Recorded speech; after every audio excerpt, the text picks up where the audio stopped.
നാമത്തിന് മഹത്വമുണ്ടാകട്ടെ. ഇന്ന് ഇപ്രകാരം ദൈവജന ശുശ്രൂഷ നിർവഹിക്കുവാൻ ദൈവം തന്ന സാവകാശത്തിനായി ഞാൻ സ്തോത്രം പറയുന്നു. ഇന്ന് വിശുദ്ധ വേദഭാഗത്ത് നിന്നും പുറപ്പാട് പുസ്തകം 15-ാം അധ്യായം 22 മുതൽ 26 വരെയുള്ള വാക്യങ്ങളാണ് ഞാനിവിടെ തിരഞ്ഞെടുത്തിരിക്കുന്നത്. ഈ ഭാഗത്തിന് ഒരു തലക്കെട്ട് നൽകാൻ ഞാൻ ആഗ്രഹിക്കുകയാണ്. വിടുവിക്കുന്ന ശക്തനായ ദൈവം നമ്മോട് കൂടെ. വിടുവിക്കുന്ന ശക്തനായ ദൈവം നമ്മോട് കൂടെ.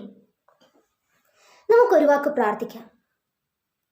ദൈവമേ, അടിയൻ ഇന്ന് ദൈവവചനം പ്രസംഗിക്കുവാൻ തന്ന സാവകാശത്തിനായി സ്തോത്രം പറയുന്നു. ദൈവമേ, അടിയൻ്റെ വായിൽ നിന്ന് വരുന്ന ഓരോ വാക്കുകളും അങ്ങേക്ക് പ്രസാദകരമായി തീരുവാൻ സാധിക്കണമേ കർത്താവേ. അടിയൻ ബലഹീനയും കുറവുള്ളവളുമാണ്. കുറവുള്ളവളായ അടിയനെ അങ്ങ് ബലപ്പെടുത്തണമേ ദൈവമേ. എല്ലാം യേശുവിൻ്റെ നാമത്തിൽ തന്നെ, ആമേൻ. ദൈവം നമ്മുടെ ജീവിതത്തിൽ വിടുവിക്കുന്നവനായ ദൈവമാണ് എന്ന് ഈ ഭാഗം വ്യക്തമാക്കുന്നു. എന്നാൽ ഈ ഭാഗം മിരിയാമിൻ്റെ ഒരു ജയഗീതമാണ്. മിരിയാം ദൈവത്തിന് ഹൃദയംഗമായി നന്ദി പറയുന്നു. ദൈവസന്നിധിയിൽ എപ്പോഴും നന്ദി പ്രകടിപ്പിക്കുക മഹത്വകരമായ ഒരു കാര്യമാണ്.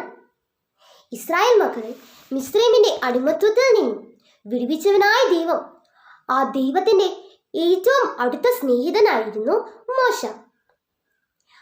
അതുകൊണ്ട് പ്രിയപ്പെട്ടവരെ, ഇസ്രായേലിന്റെ ചരിത്രത്തിലെ നിസ്തുല്യനായ വ്യക്തിത്വമാണ് മോശ. അദ്ദേഹത്തിന്റെ ജീവിതവും എല്ലാ കാലത്തും എല്ലാവർക്കും പ്രചോദനമാണ്. അക്കാര്യത്തിൽ സംശയമില്ല.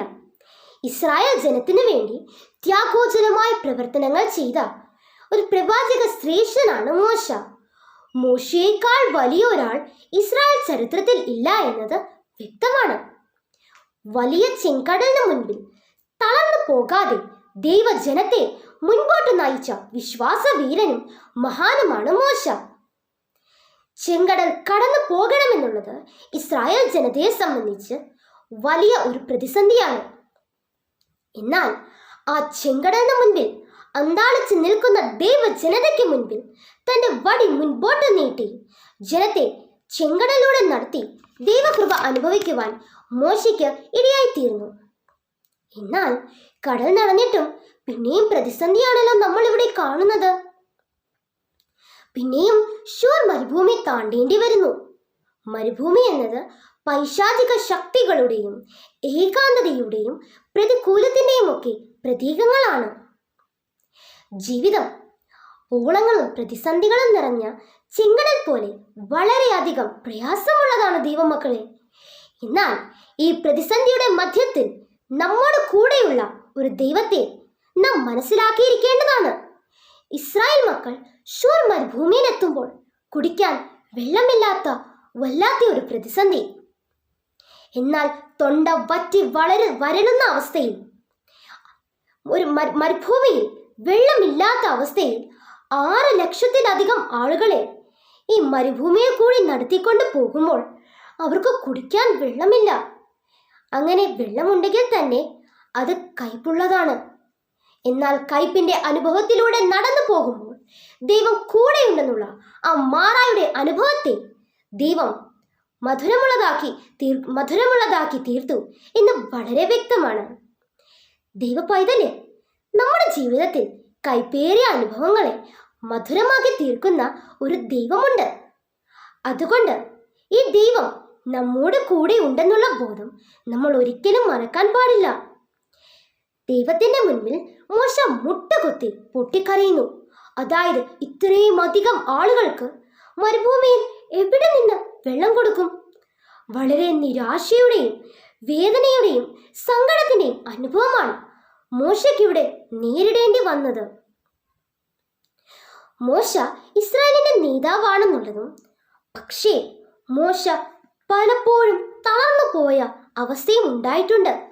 എന്നാൽ ദൈവം മോശയെ അവിടെയും ബലപ്പെടുത്തി. നമ്മുടെ ജീവിതത്തിൽ നിരാശയുടെയും വേദനയുടെയും അനുഭവങ്ങൾ ഉണ്ടാകുമ്പോൾ ഈ ദൈവം കൂടെ ഉണ്ടെന്നുള്ളത് നമ്മൾ ഒരിക്കലും മറക്കല്ല. ഇവിടെ മോശയ്ക്കെതിരെ ജനം പിറുപിറുക്കുന്നു. പ്രതിസന്ധികളുടെയും പ്രയാസത്തിൻ്റെയും മധ്യത്തിൽ ശത്രു നമ്മളെ കളിയാക്കും. നമ്മൾ അസ്വസ്ഥരായിത്തീരും. ഈ വലിയ പ്രതികൂലങ്ങളുടെ മധ്യത്തിൽ ഇവിടെ ജനം ദൈവത്തോട് പിറുപിറുക്കുന്നു. മോശ പ്രാർത്ഥനാ നിരന്തനായിട്ടിരിക്കുന്നു. മോശ പ്രാർത്ഥനാ നിരന്തനായിരിക്കുമ്പോൾ വെള്ളം കൈപ്പുള്ളതായിരിക്കെ ജനം മോശയ്ക്കെതിരെ ശക്തമായി തിരിയുന്നു. ദൈവസന്നിധിയിൽ പിറുപിറുപ്പ് ദൈവം സഹിക്കുന്ന കാര്യമല്ല. പിറുപിറുപ്പ് കൂടാതെ ദൈവസന്നിധിയിൽ അടുത്തു വരുവാൻ വേദപുസ്തകം നമ്മളെ ഓർമ്മപ്പെടുത്തുന്നു. ഈ സാഹചര്യത്തിലും മോശ അക്ഷോഭ്യനായി മുട്ടുകുത്തി പൊട്ടിക്കരഞ്ഞ് പ്രാർത്ഥിക്കുകയാണ്. പ്രിയരെ, ജീവിതത്തിന്റെ ഏത് പ്രതിസന്ധിയുടെ നടുവിലും നാം മുട്ടുകുത്തി കരഞ്ഞ് പ്രാർത്ഥിച്ചാൽ ദൈവം ആ കണ്ണുനീരിനെ മാനിക്കുകയും പ്രാർത്ഥന കേൾക്കുകയും ചെയ്യും. ദൈവമക്കളെ, ജീവിതത്തിന്റെ കനൽ വഴികളിലൂടെ സഞ്ചരിക്കേണ്ടി വരുമ്പോൾ കാൽവരി ക്രൂശിനെ നോക്കി നമ്മുടെ ജീവിതത്തെ ക്രമീകരിക്കുവാൻ നമുക്ക് സാധിക്കണം. ക്രൂശിൽ മരിച്ച കർത്താവ് ഒരു മരകഷ്ണം പോലെ ഈ ഭൂമിയിൽ ജീവജലമായി ഈ ഭൂമിയിൽ വന്ന് വീണു.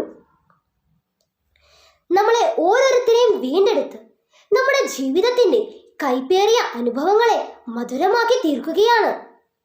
അതുകൊണ്ട് പ്രിയപ്പെട്ടവരെ, ഇസ്രായേൽ മക്കളിൽ നമ്മൾ കാണുന്നത് എന്താണ്? അവിശ്വാസവും പിറുപിറുപ്പുമാണ്. ന്യായപ്രമാണം അനുസരിച്ച് ദൈവത്തിന് കീഴ്പ്പെട്ട് ജീവിച്ചാൽ ഈജിപ്തിൽ വരുത്തിയ മഹാരോഗങ്ങൾ ഒന്നും വരത്തില്ലെന്ന് ഒരു വാഗ്ദാനം നമ്മളിവിടെ കാണുന്നു. അതുകൊണ്ട് പ്രിയപ്പെട്ടവരെ, നമ്മുടെ ജീവിതത്തിന്റെ രോഗാവസ്ഥയിലും പ്രതിസന്ധിയിലും നമ്മളെ കാണുന്ന, നമ്മളെ കാക്കുന്ന ഒരു ദൈവമുണ്ട്. യഹോവ റാഫ എന്ന വാക്കിന്റെ അർത്ഥം യഹോവ നമ്മെ സൗഖ്യമാക്കുന്നു എന്നാണ്. അതുകൊണ്ട് സൗഖ്യമാക്കുന്ന ഒരു കർത്താവ് നമ്മളോട് കൂടെയുണ്ട്. പ്രിയപ്പെട്ടവരെ, നമ്മൾ എപ്പോഴും ദൈവത്തോട് നന്ദിയുള്ളവരായിരിക്കണം. പ്രതിസന്ധികളും പ്രതികൂലങ്ങളും മാറി മാറി വരും, സംശയമില്ല. എന്നാൽ നമ്മൾ ഒറ്റയ്ക്കല്ല. നമ്മളോട് കൂടെ നമ്മെ കരുതുന്ന ഒരു ദൈവമുണ്ട്. നമുക്ക് വിജയം നൽകുന്ന ഒരു ദൈവമുണ്ട്. നമ്മുടെ ജീവിതത്തിന്റെ കയ്പിനെ മധുരമാക്കുന്ന ഒരു ദൈവമുണ്ട്. ആ ദൈവം എപ്പോഴും നമ്മുടെ കൂടെയുണ്ട്. അതുകൊണ്ട് നമ്മുടെ വിശ്വാസ ജീവിതത്തിൽ നാം തളരാൻ പാടില്ല. പ്രിയമക്കളെ, കാൽവരി ക്രൂശിനെ നോക്കിക്കൊണ്ട് ക്രൂശിതനായ കർത്താവ് നമ്മളോട് കൂടെ ഉണ്ടെന്ന് മനസ്സിലാക്കി പ്രതിസന്ധികളിലും നമ്മെ ചേർത്ത് നിർത്തുന്ന ദൈവമുണ്ടെന്ന് മനസ്സിലാക്കണം. ആയതിനാൽ നാം പിറുപിറുപ്പ് കൂടാതെ, അധൈര്യപ്പെടാതെ, വിശ്വാസത്തോടെ ദൈവഹിതത്തിന് പരിപൂർണമായി വിധേയപ്പെട്ട് ദൈവകരങ്ങളിൽ നമ്മെ തന്നെ ഏൽപ്പിച്ചു കൊടുക്കാൻ നമ്മളെ കൊണ്ട് സാധിക്കണം. പ്രതിസന്ധിയുടെ ഏത് മധ്യത്തിലും നമ്മുടെ വിശുദ്ധ വേദപുസ്തകത്തെ നമ്മൾ എപ്പോഴും ചേർത്ത് പിടിക്കേണ്ടതാണ്. പ്രാർത്ഥനയോടെ വേണം നമ്മുടെ സമയങ്ങൾ നമ്മൾ ചെലവഴിക്കാൻ. ഏതൊരു കാര്യം ചെയ്തോട്ടെ, ഏതൊരു കാര്യം നമ്മൾ ചെയ്യാൻ ആഗ്രഹിക്കുന്നുണ്ടോ അത് ചെയ്യുന്നതിന് ഒരു മിനിറ്റ് മുൻപ് നമ്മൾ ഒരു വാക്കെങ്കിലും നമ്മൾ പ്രാർത്ഥിച്ചു തുടങ്ങണം. അങ്ങനെ ചെയ്താൽ നമുക്ക് വിജയമാണ് ഉണ്ടാകുന്നത്. നമ്മുടെ ദൈവം നമ്മുടെ കൂടെ ഉണ്ടെന്നുള്ള ഒരു ധൈര്യമാണ് നമുക്കുണ്ടാകുന്നത്. അപ്പോൾ പ്രിയപ്പെട്ടവരെ, കയ്പിനെ മധുരമാക്കുന്നവനാണ് നമ്മുടെ ജീവിതത്തിൽ മതിയായവൻ. ആ ദൈവം നമ്മെ എല്ലാവരെയും അനുഗ്രഹിക്കട്ടെ. എല്ലാവരോടും ഹൃദയം നിറഞ്ഞ നന്ദിയും കടപ്പാടും അറിയിക്കുന്നു. ദൈവം നമ്മെ എല്ലാവരെയും അനുഗ്രഹിച്ച് ആശീർവദിക്കട്ടെ എന്ന് പ്രാർത്ഥിച്ചുകൊണ്ട് ഞാൻ എൻ്റെ ചെറിയ പ്രസംഗത്തിൽ നിന്നും ഞാൻ വിരമിക്കുന്നു. ആമേൻ.